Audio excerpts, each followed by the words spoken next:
Hey everybody, this is part one, the introduction to Michael Eldred's book, Critique of Competitive Freedom in the Bourgeois-Democratic State, Outline of a Form-Analytic Extension of Marx's Uncompleted System, with an appendix by Michael Eldred, Marnie Hanlon, Lucia Kleiber, and Mike Roth.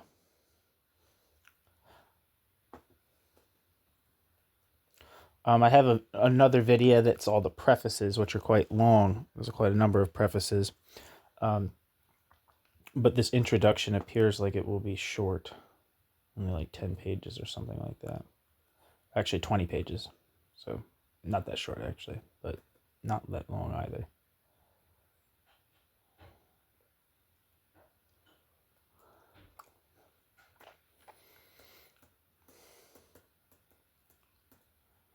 Alright, so here we go. Part 1, Introduction. The Analysis of the Revenue Form.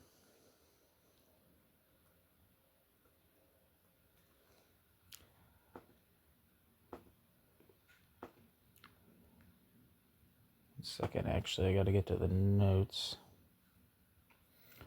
The notes at the back of the book.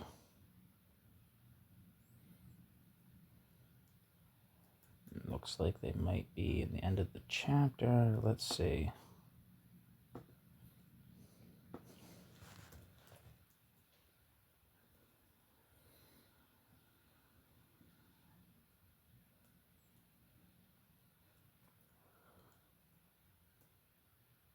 I don't fucking know. I give up.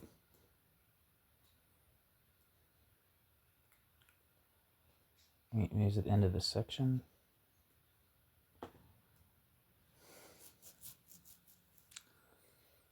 I don't fucking know. I don't even see it. Anyway.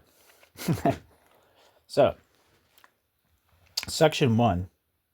Elements of labor and loan relations in the capitalist labor process. The capitalist labor process, be it a commodity-producing process, a commercial commodity dealing process, or a money dealing process, is predicated upon bringing together and setting in motion three elements of labor: living laborers, the nature given, conditions of labor, and produced means of labor. The entrepreneur who organizes such a labor process only comes to dispose of the elements of labor by entering into loan relations with laborers, landholders, and money capitalists. A. In terminology, we do not follow Marx in his concept of labor process. For him, the labor process is laboring activity free from any specific social relations, a process designating transepocally the interaction of humans with nature. For us, labor is form determinate, signifying the capitalist labor process generically, thereby encompassing not only the commodity producing process, but also the circulation labor processes of commercial and banking capital. A labor process is therefore always a capitalist valorization process, not always a capitalist commodity production process. Behind this divergence in terminology lies not merely an adaptation of terms to suit the presentation given here, but rather a deeper going disagreement with the attempt to formulate transepochal social categories.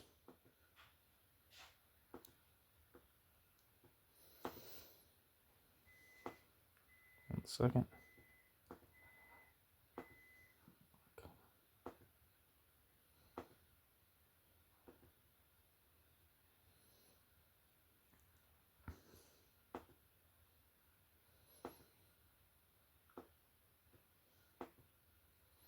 God, this must be miserable to listen to.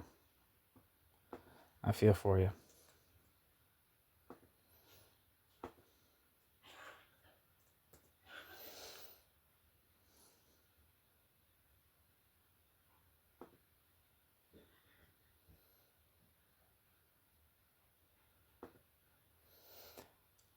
Okay. Marx introduces his treatment of the transepochal labor process in the 7th chapter of Volume 1 of Capital, titled Labor Process and Valorization Process, with the argument, quote, the production of use values or goods does not change its general nature through the fact that it proceeds for the capitalist under his control. The labor process is therefore, question mark in parentheses, to be viewed as at first independently of every determinate social form, end quote. All that can be said about the labor process in general can be summed up in the terms laborer, means of production, object of labor.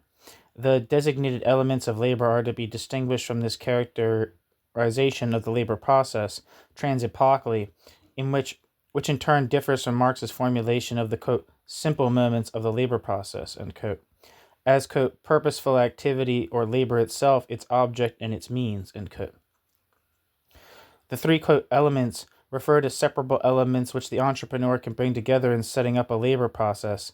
The three quote, moments referred to by Marx are not separable, for quote, purposeful activity already presupposes its object and means, and therefore encompasses them.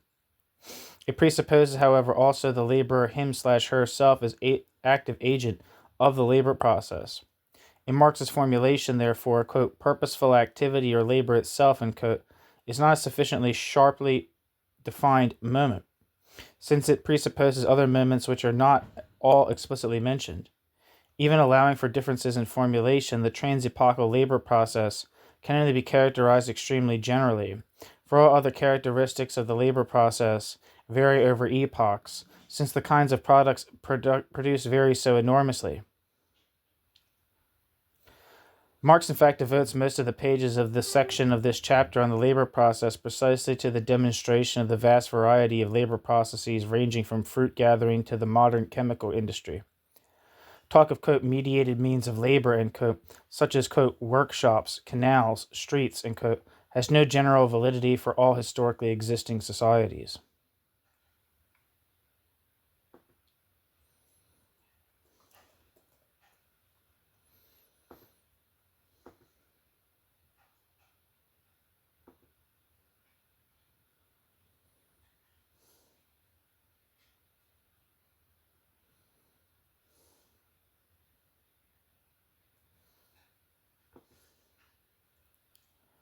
Sorry, where am I?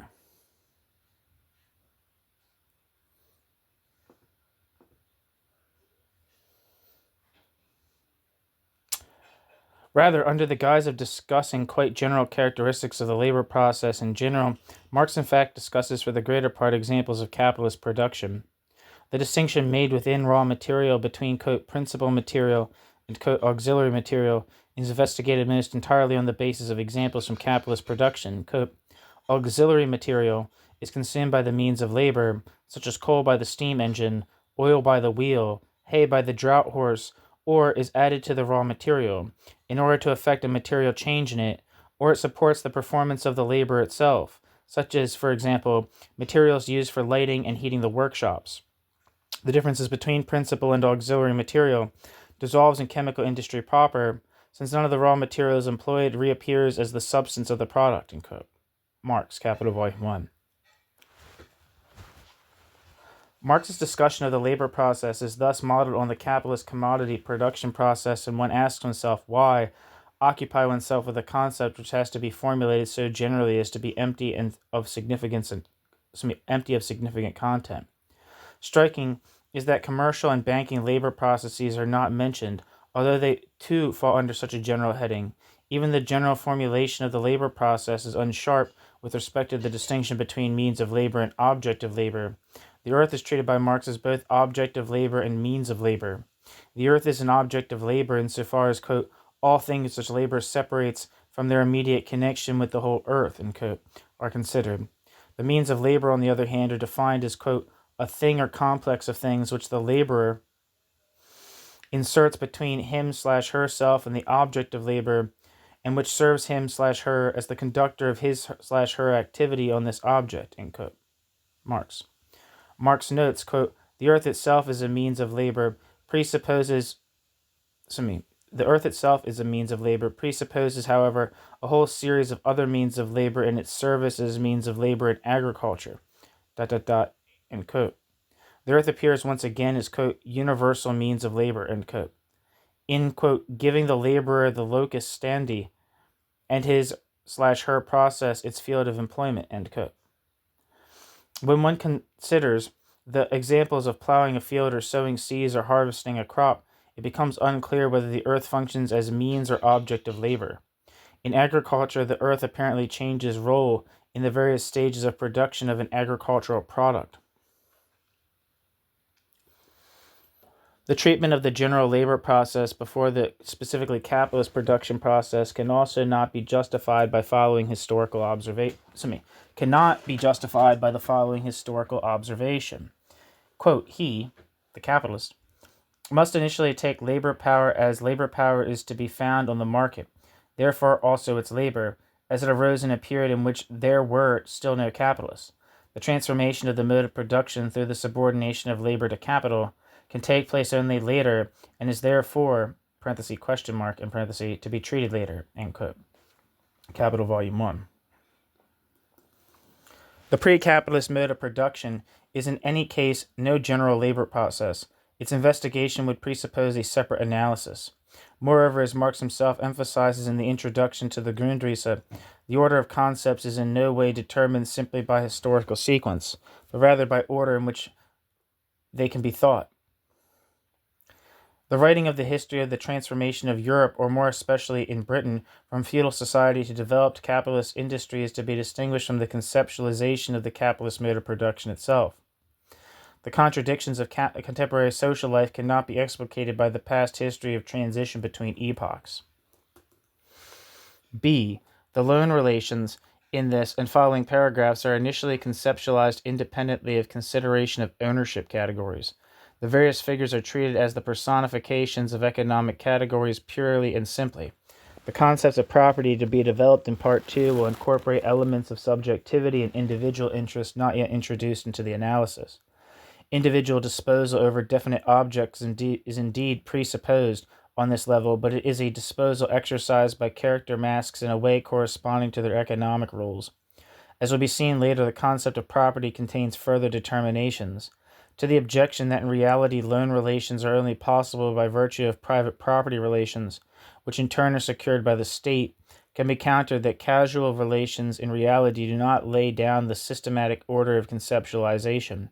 There is in any case no, quote, first cause, end quote, from which everything else could be derived as an effect. Section 2, the wage relation. Laborers are incorporated into the labor process by entering into a wage relation with the entrepreneur. Laborers possess the capacity to labor or labor power. This labor power is put at the disposal or loaned to the entrepreneur for a definite period. We have the assumption of presentation that the laborers... Sorry about that. That the laborers are not paid until after their labor power has been expended, say at the end of the working week or month. So long as the laborer has a hireable labor power, he or she can earn a wage for the whole of his/her working life. In this sense, the laborer's body, embodying as it does the laborer's specific manual and intellectual laboring capacities, is an enduring source of wages. A. The laborers are treated on this level as character masks who are employed as exploitable objects by the entrepreneur. B. The labor power put at the entrepreneur's disposal is a kind of labor power.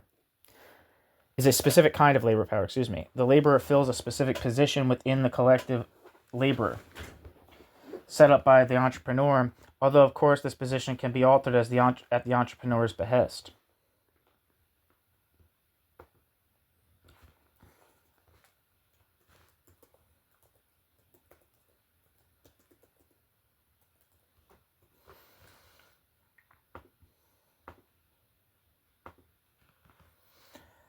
The wage relation is therefore to be distinguished from a system of indentured labor in which the laborer's entire existence stands at the master's disposal, as was the case in some pre-bourgeois societies. C. The analysis of surplus value production under the domination of capital is presupposed on this level. The case where the laborer's labor power is not hireable, unemployment would be considered below, especially in Part 3. Section 3, the leasing of land. The natural conditions of labor referred to for convenience as land are leased by the entrepreneur from a landholder, who receives a rent for the use of his/her land for a definite period. The effectivity of the labor process depends upon characteristics of the land used, such as fertility of the soil, grade of mineral deposits, and locations.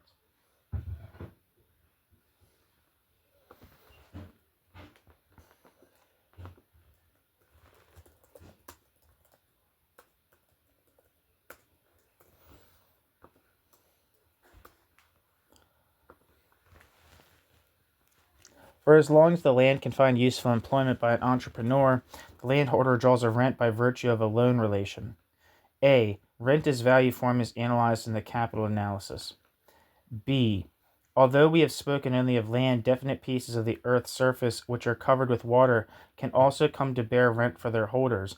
As Marx remarks, although systematically anticipating the category of, quote, property owner, end quote, for the sake of completeness, it is to be noted that here under land, water is also to be understood insofar as it has an owner and presents itself as an accessory of the land, end quote, Marx.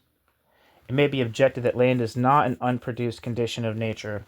Marx himself distinguishes between the land as unproduced and produced means of production. Quote, the earth is unproduced, the other, means of production,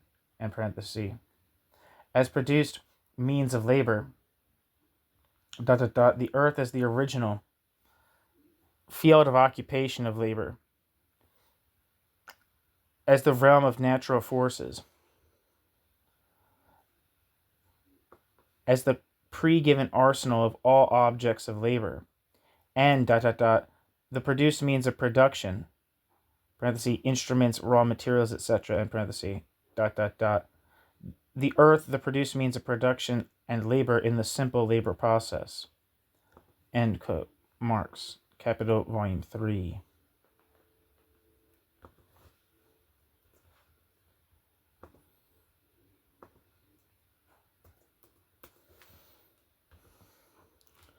At the same time, it is not to be denied that the land used in production has not already been, quote, filtered by past labor, end quote, and is therefore, insofar a produced means of production.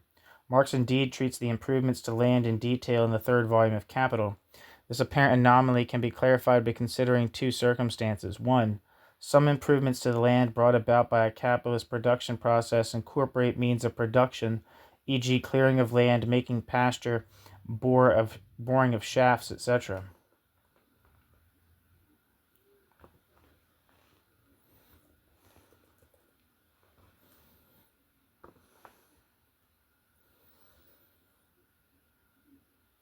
which become permanent features or fixtures of the land that do not have to be renewed or replaced for as long as the land is employed in production or is not left idle for too long.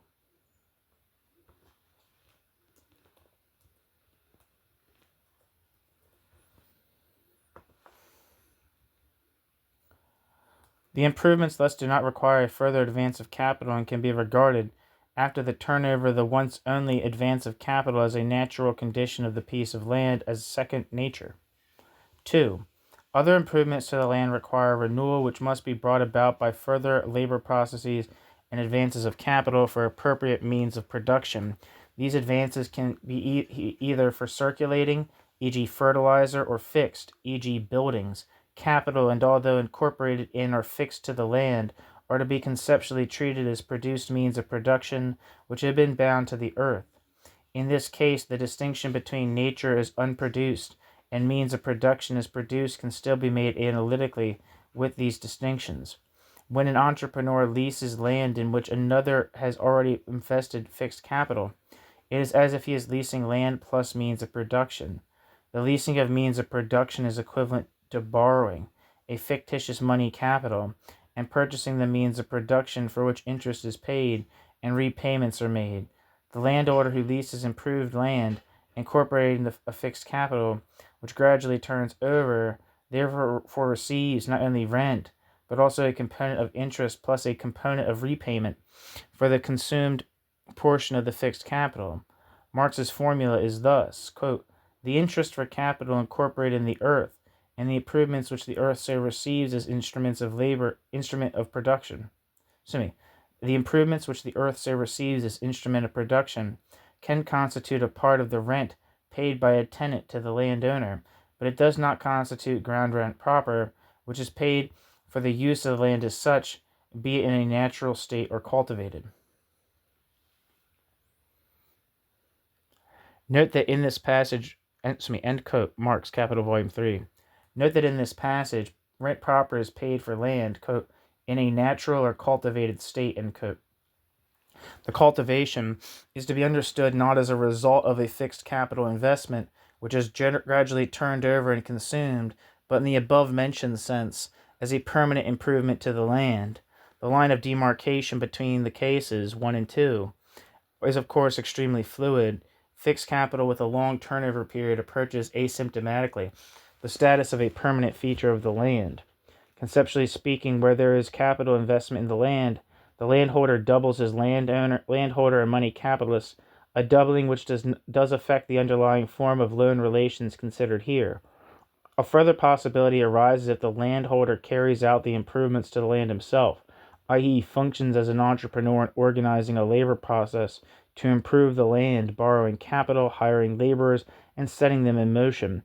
When the landholder then leases the improved land, the rent he receives includes a component for profit of enterprise, as well as for wages, interest, and ground rent proper.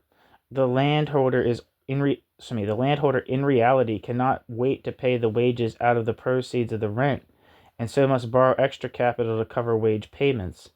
This increases his interest costs, which have to be recouped by in addition to the rent. Other possible arrangements for improvements to the land can be imagined.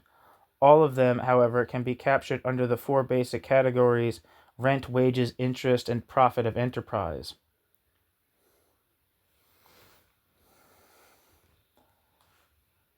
See sections 36FF on dividends and directors' fees.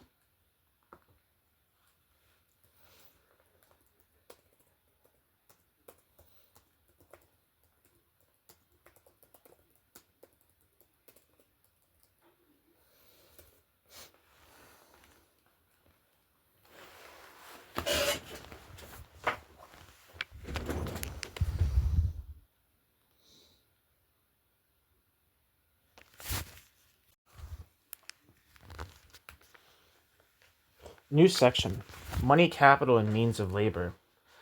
The necessary means of labor for a labor process, raw materials, auxiliary materials, produced conditions of labor such as buildings, machinery, are bought by the entrepreneur with an advance of money capital. The money capital in turn stands at his disposal by virtue of a loan relation with a money capitalist, in general a bank. The bank is determined by the double function of firstly performing necessary tasks of the receipt, storage, and payment of depositors' money, and secondly of concentrating the money capital of depositors, which is then loaned to entrepreneurs.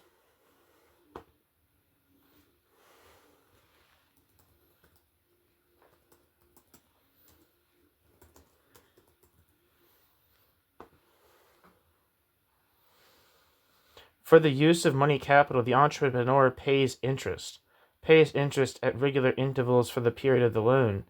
As long as it can find an entrepreneur borrower, money capital bears interest, at least nominally perennially, for the money capitalist.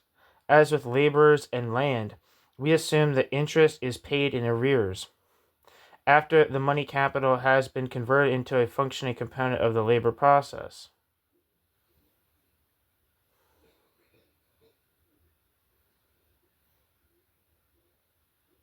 Although we have discussed interest-bearing capital in the first place in relation to its necessary function to purchase means of labor, it can also be employed to make payments of wages and rent to laborers and landholders, respectively. The analysis of circulation in the capital analysis shows that the simplest circuit of capital, in which wages, rent, and interest payments are made after the result of the labor process has been sold, becomes the complicated intertwining of circuits of original and additional capital, in which loaned interest-bearing capital can be used by the entrepreneur to make wage, rent, or interest payments before the return of advanced money capital would enable him to do this out of the proceeds of sales of commodities or money-dealing services. This complication does not alter the basic nature of the money capital loan relation. In his investigation of interest-bearing capital in Chapter 21 of Volume 3 of Capital, Marx too simplifies the presentation and considers then the advance of money capital for means of labor. Quote, but the sine qua non of this function as capital is that they, the £100, bracket, the £100, Michael Eldred, and bracket, are advanced as capital. i.e. the money is expended in the purchase of means of production, in the case of industrial capital, or of commodities in the case of mercantile capital. Marx here leaves out bank capital. End quote. Marx leaves bank capital out of consideration.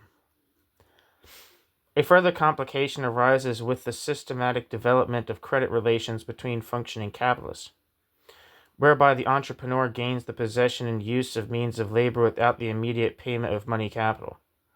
In this case, however, the entrepreneur has merely avoided the step of converting borrowed money capital into means of labor, and instead pays interest for the commodities he has received without an advance. The commodities obtained on credit are to be conceived as the commodity form of an equivalent value in money form, and to the extent that credit relations exist between entrepreneurs, they double themselves conceptually into entrepreneurs and money capitalists. Interest-bearing capital is to be thought first and foremost, quote, in its immediate form as interest-bearing money capital. Parenthesis, the other forms of interest-bearing capital are in turn derived from this form and presuppose it, end parenthesis. End quote. Marx, Theories of Surplus Value, Volume 3.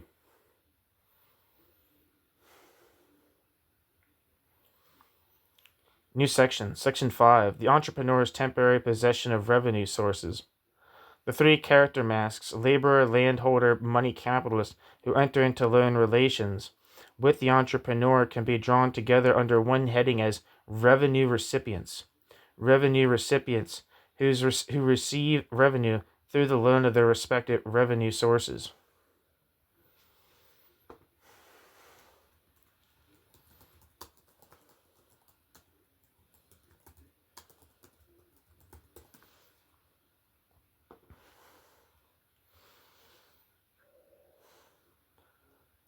The entrepreneur, the laborer, who receive revenue through the loan of their respective revenue sources, labor, land, and money capital.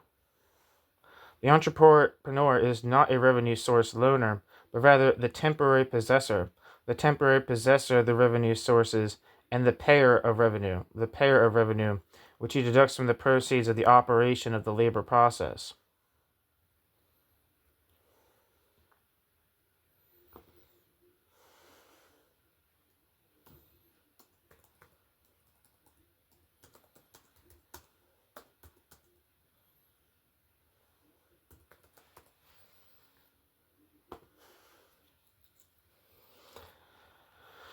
Not only loan relations, but also sales and purchases of industrial commodities and or banking services, parenthesis, a higher order commodity, end parenthesis, are undertaken by the entrepreneur. The revenue source loaners, by contrast, on this level enter solely into loan relations, parenthesis, as character masks, end parenthesis. The loan relation of revenue sources is to be distinguished from the relations of sale and purchase of commodities. Sale is characterized by a complete alienation of the things sold to the buyer. Loan involves only the temporary alienation of revenue sources, which are utilized in the labor process. In the case of money capital, it must first be converted into means of labor to actually function productively. The three revenue sources are the bearers of potentialities which the entrepreneur realizes in a labor process. Laborers possess the potential to labor, money capital the potential to buy means of labor, which serve as indispensable components of the labor process, and land the potential to serve as a natural condition of labor.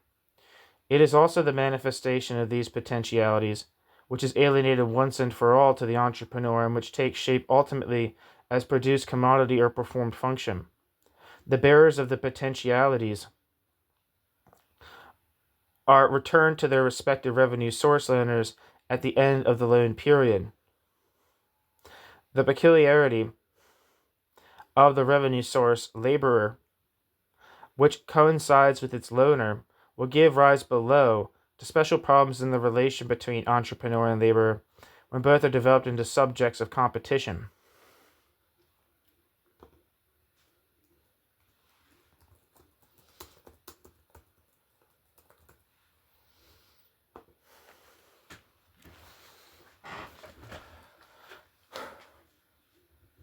Marx does not sharply differentiate between relations of sale and of loan, although in relation to money capital, in places he emphasizes the loan relation. Quote, he, parenthesis, the money capitalist, Michael Eldred, parenthesis, lends the money instead of spending it, end quote.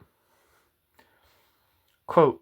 it is lent instead of being sold. It is lent instead of being sold, and therefore it is alienated only temporarily, end quote. Theories of Surplus Value 3. Quote, the form of lending which is characteristic of this commodity, capitalist commodity, and which also occurs in other transactions instead of the form of selling, ... end quote. Capital Volume 3. There are other places where the distinction between the two forms of relation is conflated, as in, quote, the peculiar manner in which it, parenthesis, interest-bearing capital, Michael Eldred, in parenthesis, is sold as commodity, namely loaned instead of relinquished once and for all, end quote. Capital Volume 3. In the case of land, the distinction between loan and sale is clear, since loaned land draws rent from a lessee, whereas sale draws a price from a buyer.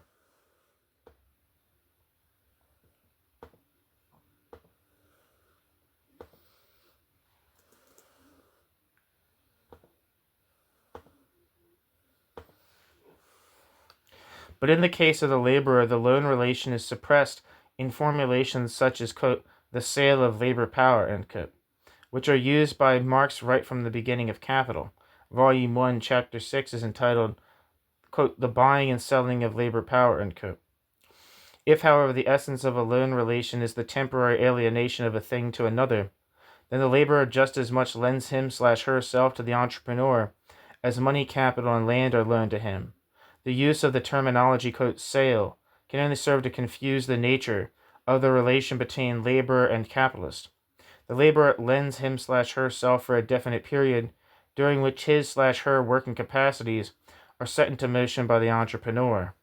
It can be noted in passing that the clarification of the wage-labor relation as a loan relation is one of the points of approach for a critique of the category, quote, value of labor power.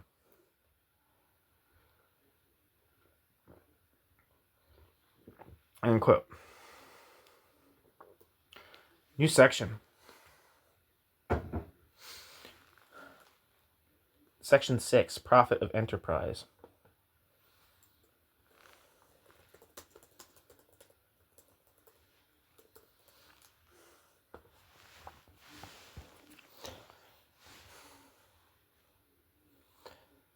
Standing over against the revenues is a fourth category, profit of enterprise, which is residual money falling to the entrepreneur after all revenue payments have been made and the loaned money capital paid back to the money capitalist.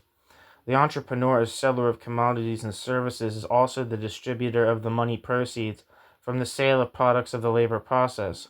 He is thus already the immediate possessor of the profit of enterprise which results from the capitalist labor process.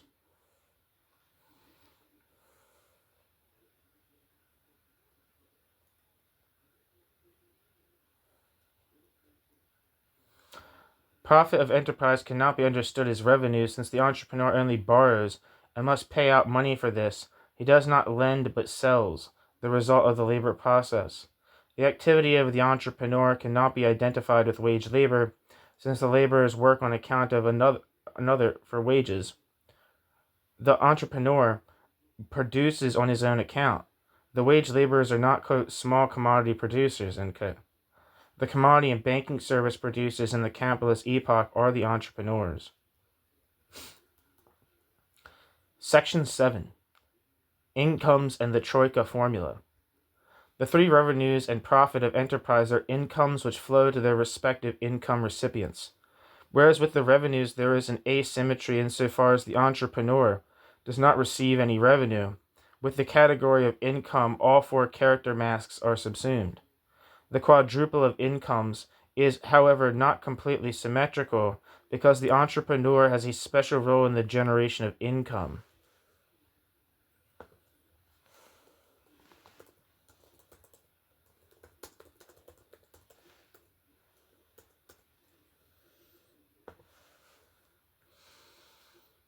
Rather, a troika formula is appropriate, in which the entrepreneur moves with three horses, which he has harnessed and steers forward towards money incomes.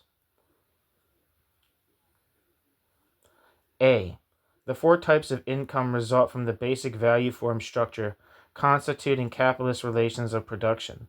The basic structure is modified by various hybrid forms, which arise in the course of the circulation and competition analyses. Of note in the circulation analysis is the doubling of the money capitalist into bank and depositor, whereby interest falls to economic figures in two characteristically different ways. Further hybrid forms arise in the competition analysis when the assumption that the entrepreneur is an individual and that he operates exclusively with loan capital is relaxed. The joint entrepreneur is associated with the share company, which has its own characteristic inner structure consisting of directors, shareholders, managers, and a hierarchy. The company gives rise to the form of share property, which combines elements of firm ownership and interest-bearing capital.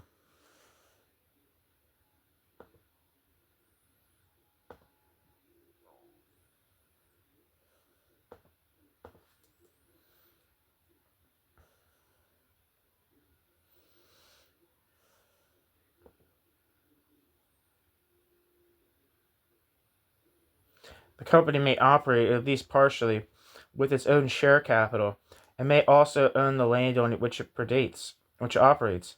These anticipations will be filled out below in Part 3.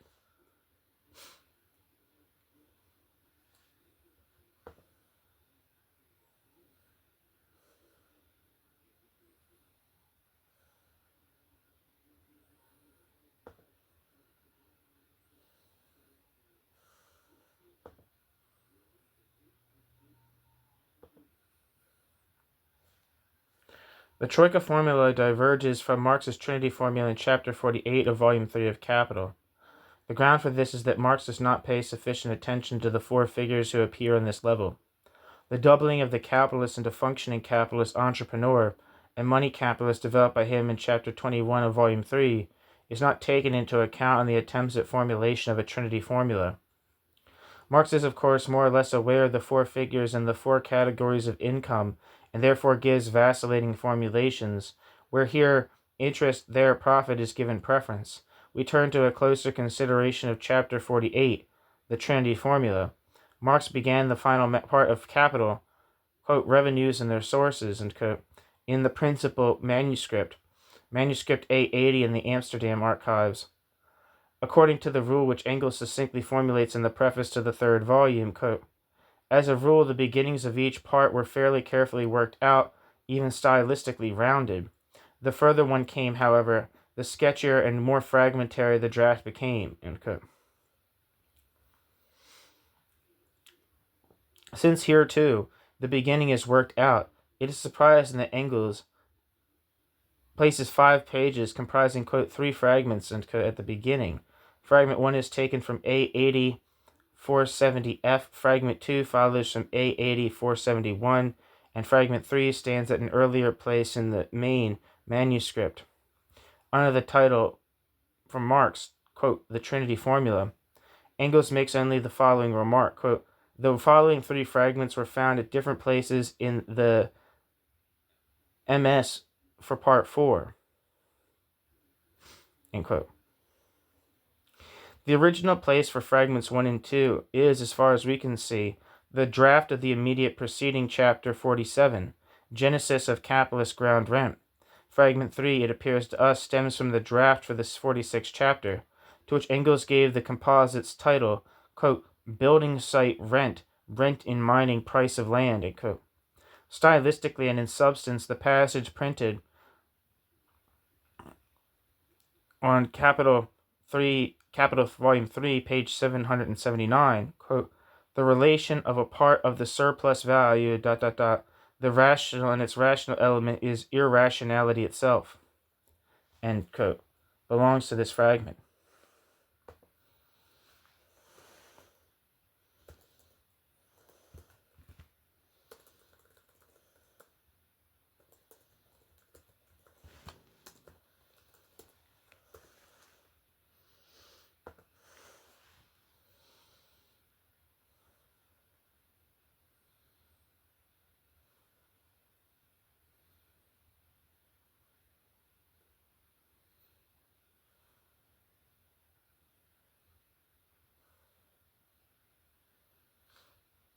The text of chapter 48, the Trinity formula, beginning on A80 528, Capital Volume 3, page 818, starts with a sketch of the course of argumentation of the capital analysis. A second recapitulation comes a few pages later, with which the text edited by Engels likewise breaks off. It is possible that here pages have been lost. The beginning of chapter 49 is from A80 542. The first sketch of the old course of argumentation emphasizes at first the splitting of profit into profit of enterprise and interest, and explains that, quote, under these two categories, surplus value can fall to different sorts of capitalists, end quote. Here there is already a hint of vacillation. The sketch concludes with a first version of the Trinity formula. Capital throws off in, year out, profit for the capitalist, ground rent for the landowner, and labor power under normal conditions, and so long as it remains a usable labor power, wages for the laborer. The three value components of the annually produced.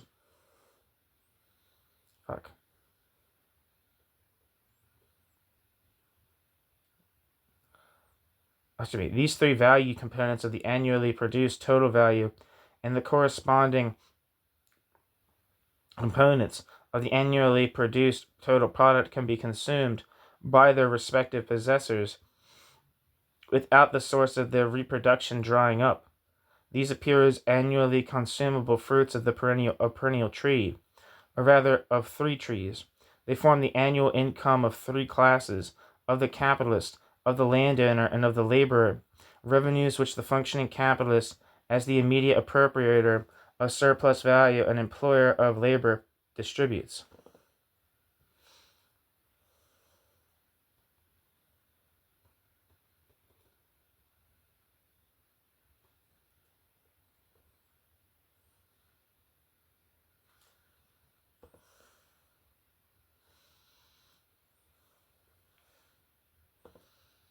One second.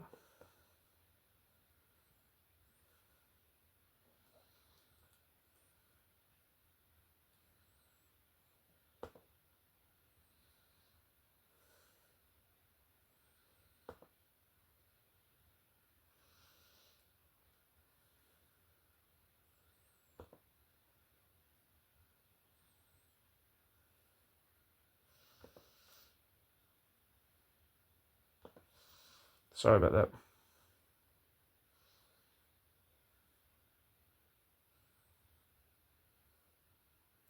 These appear as annually consumable fruits of perennial tree, or rather three trees.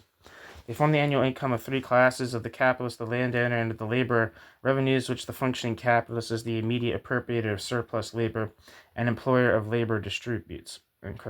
Capital Volume 3. Sorry if I'm repeating myself there. I had to stop something, do something.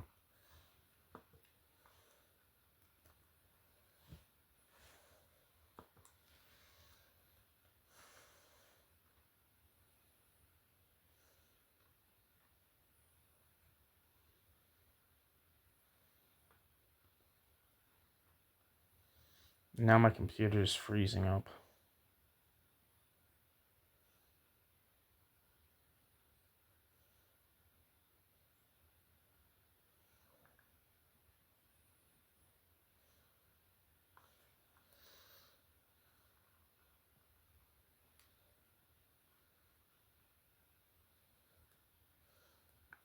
One second.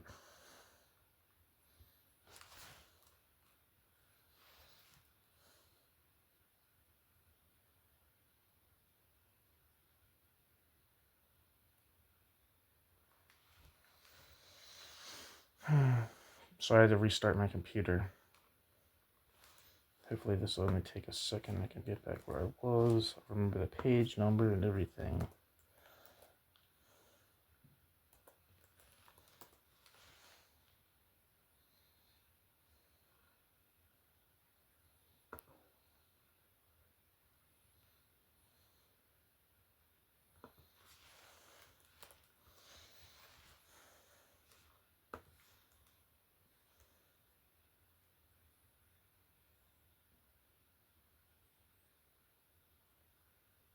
Sorry about that.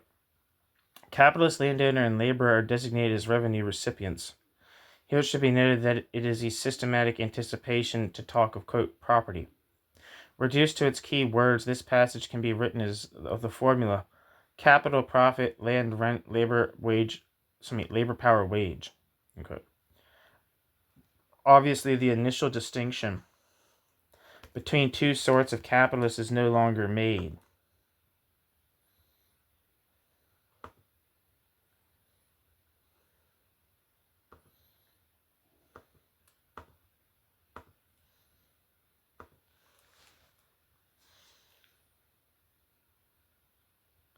The three revenues here constitute the new value.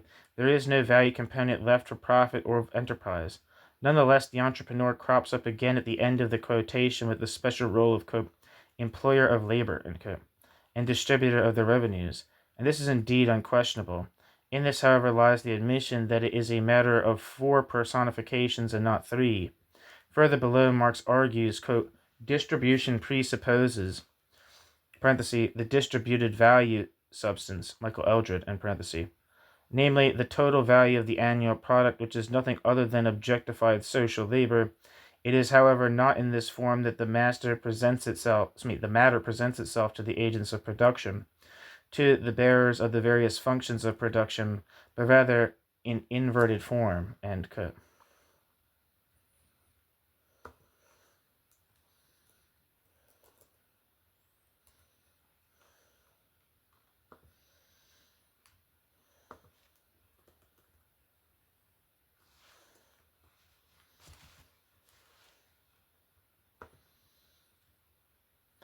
Capital, Volume 3.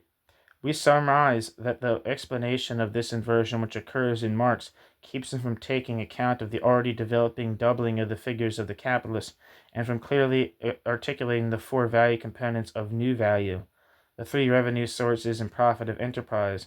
The critique of vulgar economy surely plays an incidental role, which could have moved Engels to insert Fragment 3, but the systematic argumentation must be able to stand on its own feet.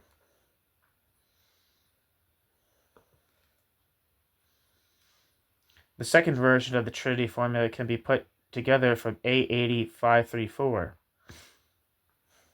Capital, Volume 3, the text after the gap, quote, land, ground rent, labor, wages, capital, profit, end quote. Parenthesis, in which the treatment of the first pair, land, ground, rent, some pages may have been lost, in parenthesis.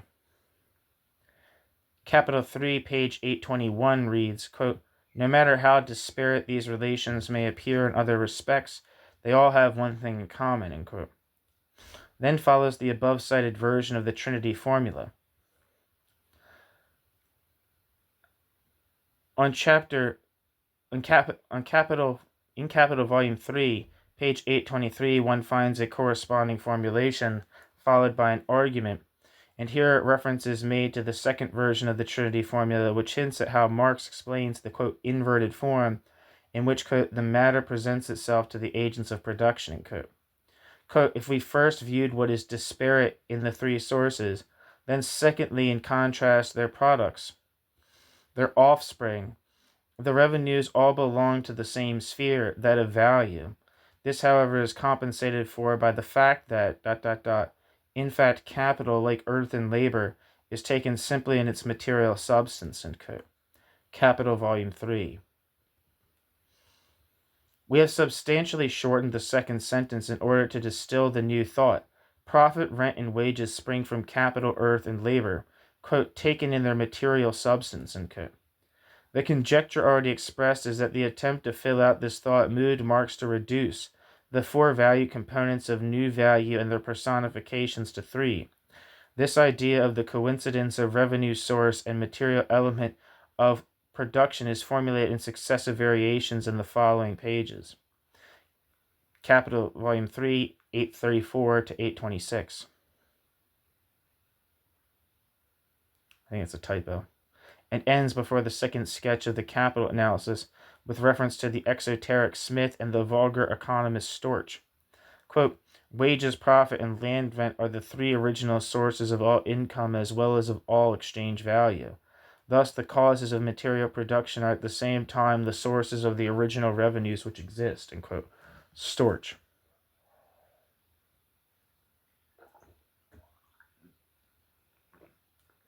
And here, according to its content, belongs fragment 3, and likewise the short one-page passage, Capital Volume 3, 830, which closes the second above-mentioned sketch of the capital analysis, and which describes, quote, the immediate melting together of the material relations of production with their historic social determinacy, end quote, as, quote, the religion of everyday life, end quote, whereby classical economy comes forward as a critique of religion, vulgar economy as theology.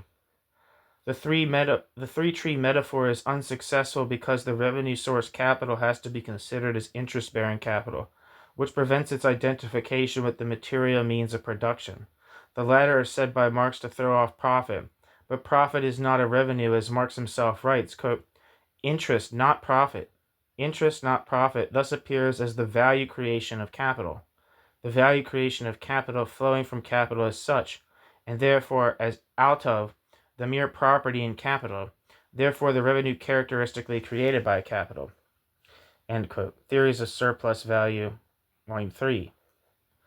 Rather, the above-mentioned Troika formula has to be introduced to summarize the four incomes in a convenient metaphor, while at the same time keeping the revenues pictorially distinct from the fourth income, profit of enterprise.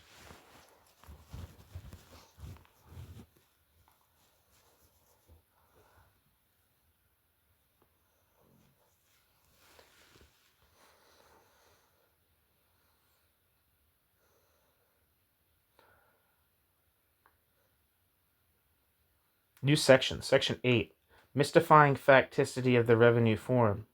In the facticity of revenue form relations, all connection of incomes with deeper lying value categories is lost. The various incomes are taken simply as arising immediately out of the loan relations, which enable the combination of elements of labor, leaving a residue of profit of enterprise for the entrepreneur. Since wage labor appears to give rise only to wages, the commodity products of the production process appear not as representations of social labor, as value, but rather as the composite product of the combination of three disparate elements of production under the direction of the entrepreneur. The most fetish-like appearance of the revenue sources occurs when the remaining two revenue sources are compared with interest-bearing capital. Marx treats this fetishism not only in the chapter, the Trinity Formula, but also at length in the addendum, Revenue and its Sources, to the third part of Theories of Surplus Value, edited by the Marx-Engels Institute in Moscow from the 1861-63 manuscripts. Just as interest springs from an amount of loaned money capital, rent can be regarded as an interest springing from a fictitious capital invested in land. This capitalization of land is not merely a fanciful idea, but is practically undertaken in the determination of the price of land. In practical capitalization, the purchase of land is simply regarded as an alternative to the loaning of money capital. Rent is thus practically set equal to interest. To treat the laborer as a capital, which is in fact performed in places by vulgar economy and modern sociology, quote, human capital, end quote, is, however, a, quote, purely illusory concept, end quote. A, quote, purely illusory conception, end quote. Capital Volume 3. Quote, the craziness of the capitalist way of thinking here reaches its peak in that instead of explaining the valorization of capital out of the exploitation of labor power, on the contrary, the productivity of labor power is explained by saying that labor power itself is this mystical thing, interest-bearing capital, end quote. Capital Volume 3. The revenue forms serve to mystify the source of surplus value, and thus the exploitation of wage labor by capital. Quote, in that wages here appear as the specific product of labor, the only product of it, and it is indeed the only product of labor for the wage laborer. The other parts of rent value, rent, profit, interest, equally necessarily appear as flowing out of other specific sources, as offspring of the earth and of capital respectively, end quote. Theories of Surplus Value, Volume 3. The conceptlessness of interest-bearing capital, quote, the mother of all crazy forms, end quote, lies in the fact that, quote, any regularly repeating income, end quote, can be capitalized, and thus form a, quote, fictitious capital, end quote. Quote, by reckoning it according to the average rate of interest, as the yield which a capital would throw off if lent at this interest rate, end quote. Through capitalization, quote, all connection with the real valorization process of capital is lost without a trace, and the conception of capital as an automaton which valorizes itself through itself is reinforced, end quote. For the capitalization of wages, however, there stand two irritating facts in the way. Quote, firstly, that the laborer has to labor in order to obtain this interest, and secondly, the capital value of his labor power cannot be cashed in through transfer, end quote. This pure illusoriness of the capitalization of wages does not hinder it from being employed in reckoning, e.g. where the state, Part 4, plans an education system, or where an incapacitated laborer is compensated for the loss of her/his labor power. The practical calculations in everyday life pay no heed to the concept of capital as a process of valorization.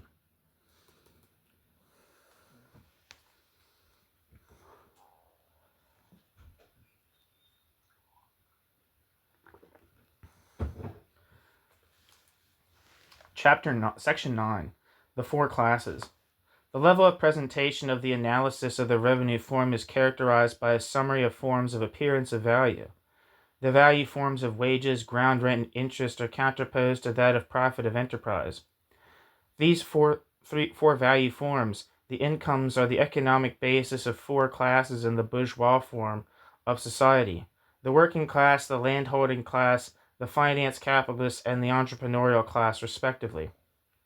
The four incomes signify not only sums of money, but also the relation to specific objects within the capitalist mode of production, i.e. the incomes as relations of distribution, coincide with the definite relations of production, allocating their bearers definite roles in the capitalist labor process.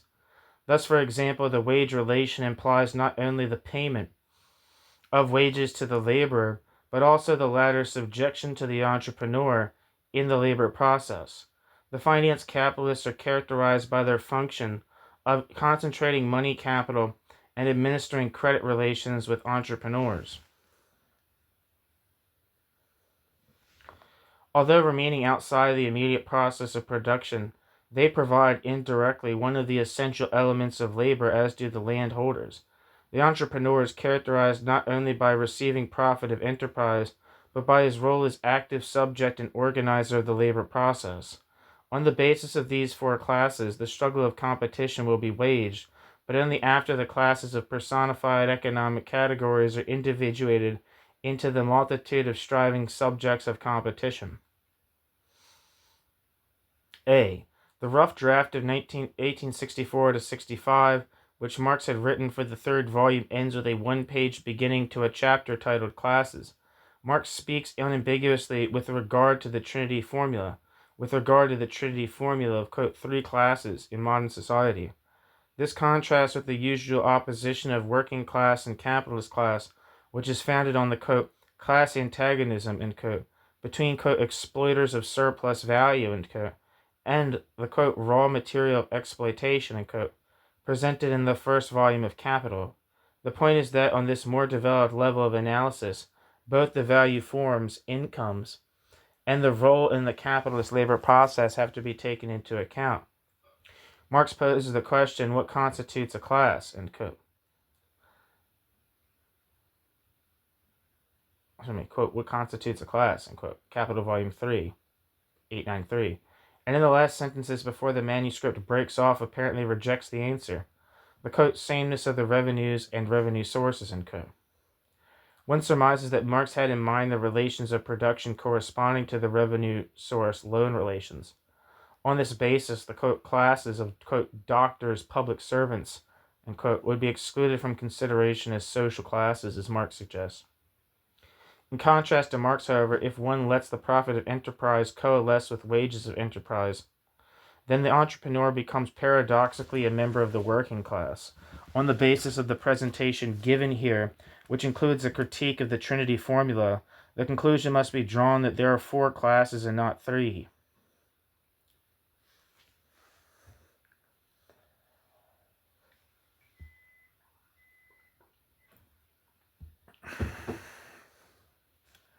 In his main theoretical work, Political Power and Social Classes, Poulantzas argues for a further reduction of Marx's delineation of 3 classes to 2 classes. Quote, in the theoretical examination of a, quote, pure mode of production, of the, quote, pure capitalist mode of production, for example, as it is presented in Capital, parenthesis, is there any other such, quote, examination, end quote?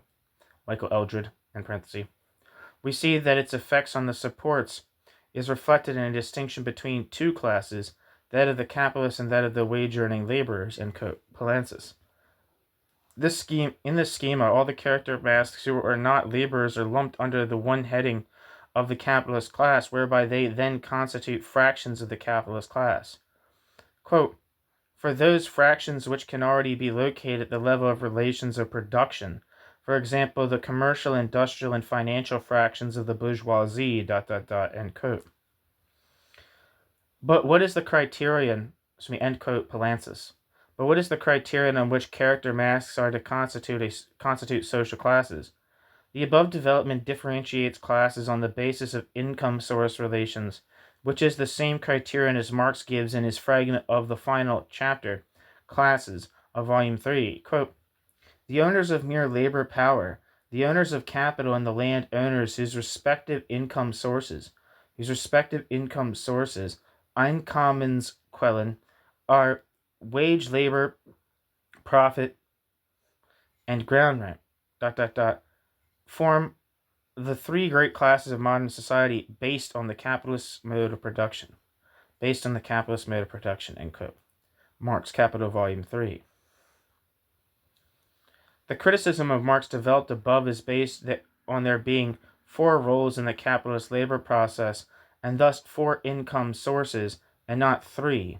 With Poulantzas, the criterion for the determination of classes is unclear. Apart from his insistence that classes are determined at economic, political, and ideological, quote, levels, the economic class determination is merely asserted to be affected by the distribution of the bearers of, quote, relations of production, end quote, into social classes.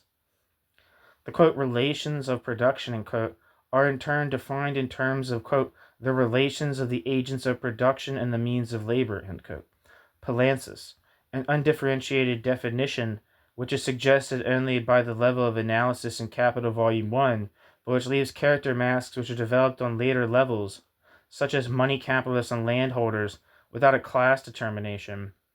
We do not claim that the conceptual determination of classes given in Section 9 can be carried over to the analysis of concrete political struggles, as Poulantzas and other left-wing sociologists claim to be able to do. Rather, class determinations have the purely intra-theoretical function of laying bare the structure of capitalist relations of production for those who are interested in finding out. Class determinations are the basis on which the struggle of competition is unfolded phenomenologically. On later levels of the presentation, Marx writes in the fragment on classes, quote, however, this class structure does not come forward even here, in England, at that time the most developed capitalist country, Michael Eldred, in pure form, end quote. Marx, Capital, Volume 3. Here Marx has in mind the separation of the laborers from the means of production and the, quote, independent separation of landed property from capital and labor, end quote, which is said to result in 3 distinct classes. In empirical reality, the economic relations are not borne strictly by separate individuals, since economic roles can be mixed, as for example with bank capital, where the determinations of functioning capital, money-dealing capital producing profit of enterprise, coalesce with interest-bearing capital. The point is that the character of the income source, by allocating a place in the competitive economy, will be seen to affect the possibilities of action of the subjects of competition in the competitive struggle with and against one another.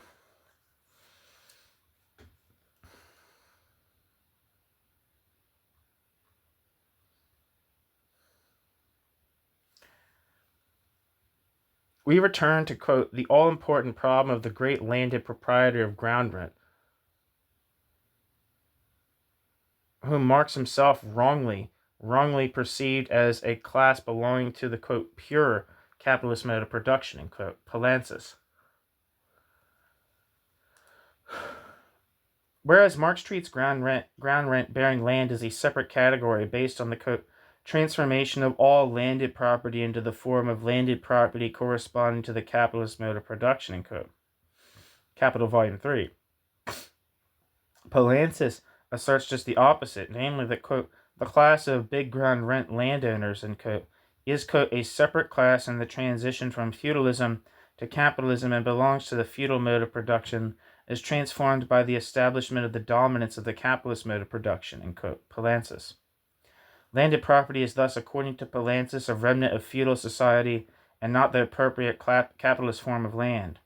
His argument for this assertion is that this class of landowners is, quote, absorbed into the bourgeoisie, end quote, through the, quote, capitalization of ground rent, end quote. Bourgeoisie is already an inexact generic term for the, quote, possessing classes, end quote. It does not allow the landholders to be proclaimed capitalists. Moreover, capitalization is merely the way in which land comes to have a price by an analogy with interest-bearing capital. It is simply a transfer of the capital fetish of interest-bearing capital to land, thereby transforming it into a fictitious capital. Palancis fails to note that ground rent is already, quote, the specific economic expression of landed property, end quote, which may not be set identical with interest, as he attempts to do in the, quote, capitalization, end quote, of ground rent. In this attempt, not only is the, quote, opposition between landowners and capitalists dissolved, end quote, Marx Capital Volume 3, but a whole class disappears. Marx's vitriolic remark that, quote, the confusion of ground rent itself with the interest form, which it takes on for the buyer of land, a confusion resting on a complete ignorance of the nature of ground rent, must lead to the most startling false conclusions, end quote, Capital Volume 3. Ironically rebuffs also the, quote, creative developments, end quote, of this latter-day Althusserian Marxist.